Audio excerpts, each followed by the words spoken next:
ये जो સિંહોનું ગ્રુપ जो દેખાય છે એને આપણે કેટલ બ્રીડિંગ ફાર્મમાં એનો જન્મ થયો છે. સિટી ગ્રુપ કહીએ છીએ જનરલી. और एक मादा અને 3 પાઠડા છે.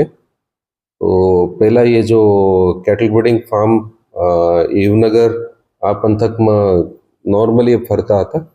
ક્યારેક ક્યારેક મધુરમ વિસ્તારમાં આવે છે તો એ સીસીટીવી કેમેરામાં કેદ થયો.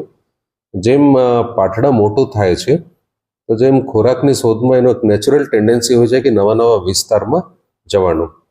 એન્ડ ત્યાં રખડતા જો રેડિયલ ઢોર વગેરે હોય તો એને સરળ ખોરાક મળી જાય તો કદાચ એ કારણ હોઈ શકે કે એ ત્યાં આવે જ છે.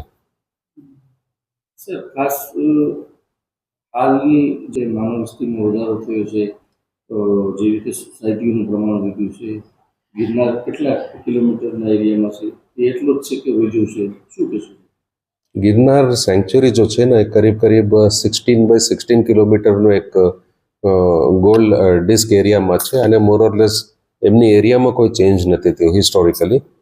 પરંતુ જે વિકાસ થઈ રહ્યો છે, જે ટાઉન પ્લોટિંગ વગેરે જો થઈ રહ્યું છે તો નવી નવી એરિયા મ્યુનિસિપલ કોર્પોરેશનની લિમિટમાં આવે છે. હ્યુમન પોપ્યુલેશનનું ઇન્ક્રીઝ થઈ રહ્યું છે.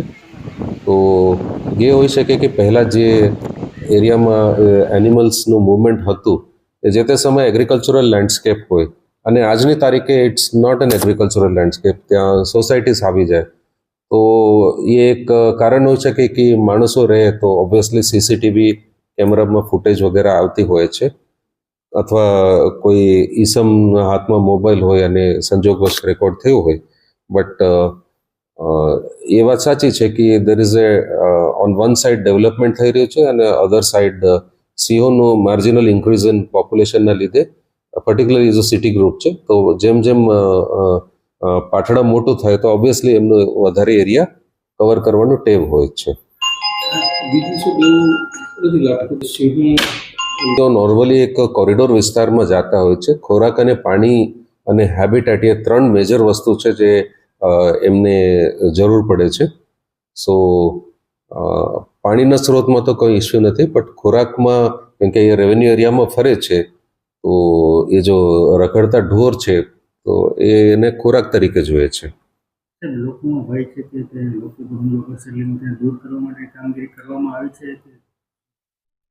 સાધારણ રીતે છે ને સિંહો માણસોને હુમલો કરતો નથી. આપણે ગુજરાત સાક્ષી છે કે લાયન કન્ઝર્વેશનમાં હ્યુમન્સ અને લાયન્સ જો છે હિસ્ટોરિકલી કોએક્ઝિસ્ટ કરેલા જ છે વિધાઉટ એની મેજર ઇવેન્ટ હેપનિંગ. પરંતુ હ્યુમન ડેન્સિટી વધે છે એન્ડ લાઇફસ્ટાઇલ વધે છે અર્બન લેન્ડસ્કેપના અંદર અને સે માલધારીની જો નેસમાં જો લાઇફસ્ટાઇલ રહેણ સહેણ કમ્પ્લીટલી ડિફરન્ટ છે.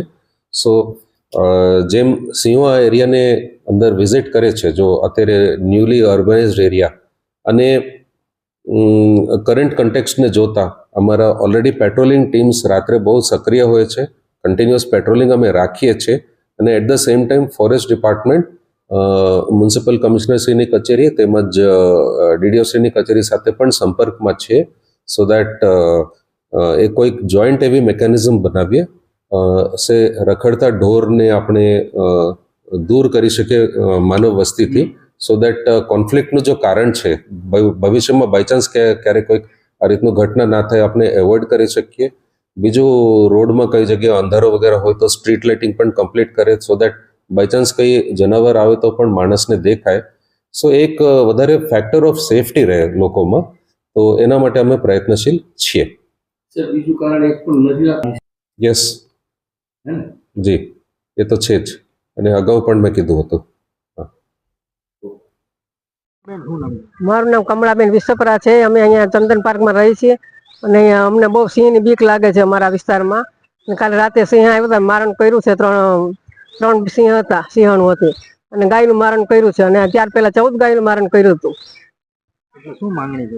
એટલે અમારી માંગણી છે કે અહીંથી સિંહને પકડો કે ક્યાંય મૂકી આવું, ગમે તે કરો પણ અમને આમાંથી નિવારણ લઈ આવું કઈક. કેટલા ટાઈમથી એવું બને? આટલા વર્ષની થયા તમે જોઈએ છે. આ વાડીવાળા વેલા મોડા નીકળતા એને પણ બીક તો લાગે ને.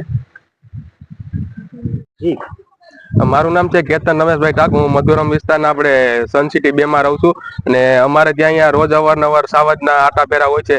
રાત્રે 11 વાગ્યાથી લઈ 12 વાગ્યા સુધી 1 વાગ્યા સુધી આ ટાઈમમાં આવે છે અને 2-3 દિવસથી આવે છે અને રોજ રાતે આટા ફેરા હોય છે. આ સોસાયટીમાં બધે એરિયામાં સાવજના આટા ફેરા હોય છે. અને ગઈ રાત્રે અમારે અહીંયા સન સિટી 2 આપણે ચંદન પાર્ક એરિયો છે જ્યાં શંકર બાપાનું મંદિર છે, ત્યાં ગઈ રાતે ગાયનું મારણ કરેલું હતું. તેથી અમારી માંગ એવી છે કે અહીંયા સિંહમાં સાવજ આવે છે તો તે માટેની કંઈક એવી પ્રોસેસ કરો કે જેથી કરી અમારે લોકોને અહીંયા પ્રોબ્લેમ ના પડે.